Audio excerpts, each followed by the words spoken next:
เป็น10พอสิได้เด้นกเขาใหญ่บินไกลพวกแน่นกเขาสว่างมาไกล1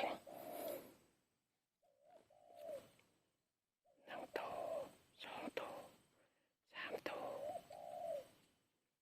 4 ตัว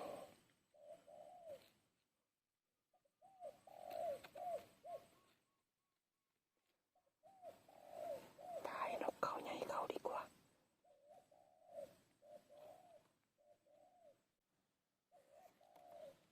เขาสว่างนี่พอก่อน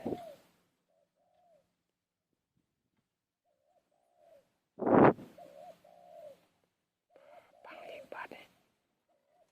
จิบหายเลยนกเขาสว่างก็บังบาดเลยยิงเราจะโตเลย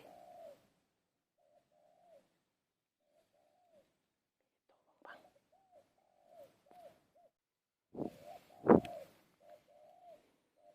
บังแต่ดี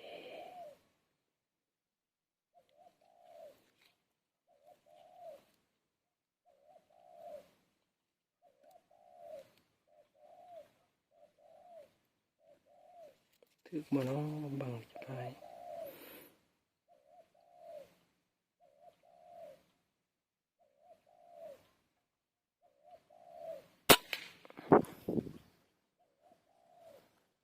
ตัวนึงถึกเลยตัวนึงยังอีกตัวนึง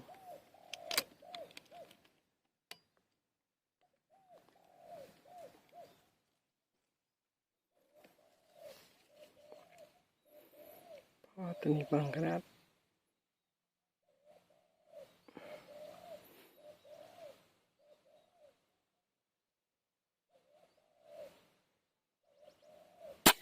โอ้ยพอถึกซ้ำตัวนี้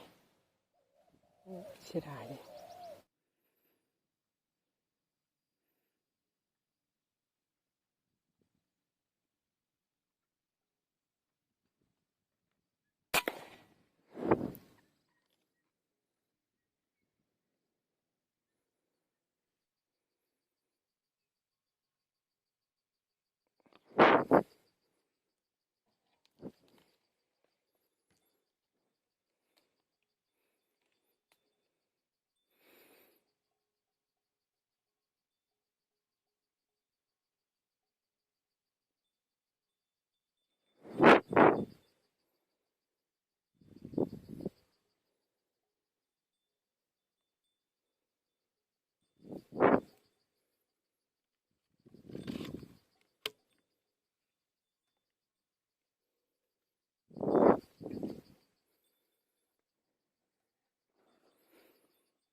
ไม่บังจิบหายขี้เอาได้ซ้ำนี่เลยเนาะออกมาคำโพดวันนี้2 แต้มนี่ก็พอราบแล้วแหละเขาใหญ่ตัวหนึ่งกับเขาสว่าตัวหนึ่งเนาะพอได้รับแรงอะไรเดี๋ยวสิมือก่อนวันนี้จะมาแก้มือใหม่ก่อนเนาะนกเขาลายนี่เป็นเศร้านกเขามันลงแถวนี้ฮะลงแถวสวนเขานี่โอ้เสียดายเขายิงมาถึก2 ตัวเนาะถึกแต่มันโมยู่2 ตัวฮะนี่ก็ค่ำเลยเนาะ5 โมงครึ่งเลย5 โมงกว่าเลยเดี๋ยวสิเมื่อก่อนเอาขอไลน์ FC เพียงตอนนี้เลยเด้อฝากกดไลค์กดแชร์กดติดตามไปนะเป็นกำลังใจนะเนาะบ๊ายบายเดี๋ยวเจอกันคลิปหน้าเนาะเมื่อรับแรงก่อนนี่